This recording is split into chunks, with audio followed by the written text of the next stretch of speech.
Even atheists acknowledge that the book that's most responsible for creating Western civilization is the Bible.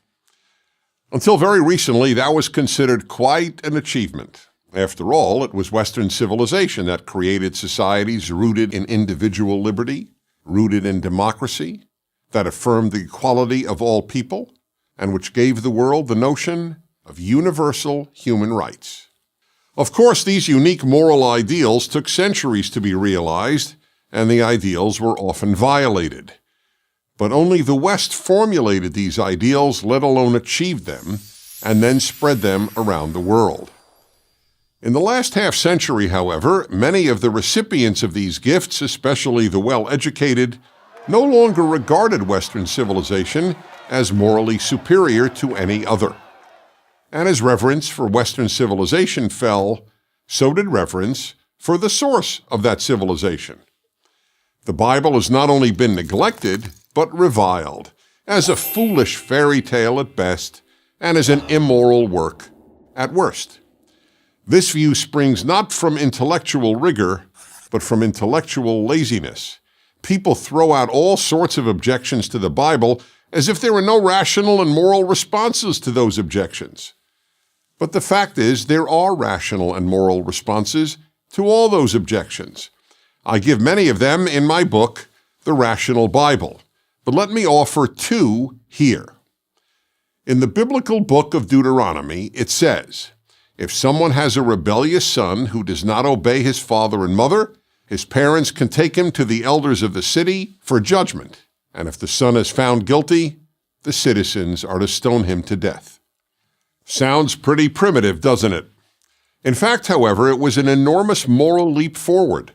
This law ended forever parental ownership of their children, and with it, the right to kill them.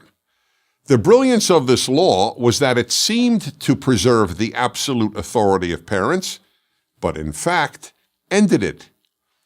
But you will respond, the citizens of the city could still kill the child.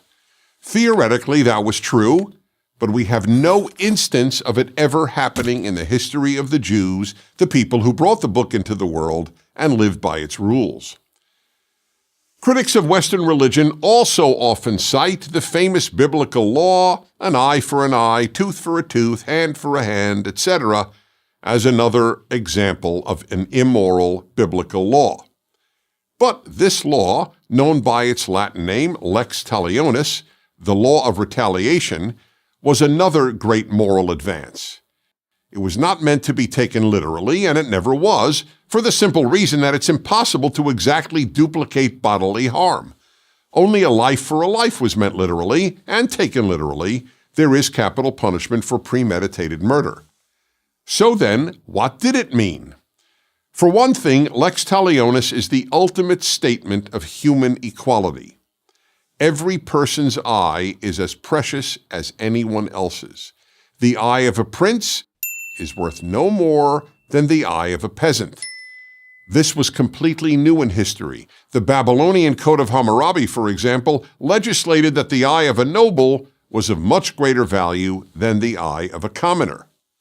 Second, the principle of an eye for an eye ensured only the guilty party was punished for his crime. In other law codes and in common practice, if you killed someone's daughter, your daughter would be killed. That was expressly prohibited in the Bible and by the eye for an eye code. Now the killer would be punished, not the killer's daughter. Third, lex talionis prohibited unjust revenge. In the ancient world, if a man gouged out another man's eye, the victim, if he could, would gouge out both the attacker's eyes, or kill him, or hurt his children, and so on. In contrast, eye for an eye ensured the victim receive appropriate compensation for the damages he suffered, but the punishment had to fit the crime. The next time you read or hear someone argue that the Bible is irrational or immoral, tell them how the stone the rebellious son law ended parental killing of children, and how the eye for an eye law struck a unique blow for human equality and justice. If they're intellectually honest, they'll admit that they have learned something new. I'm Dennis Prager. Thank you for watching this video. To keep PragerU videos free, please consider making a tax-deductible donation.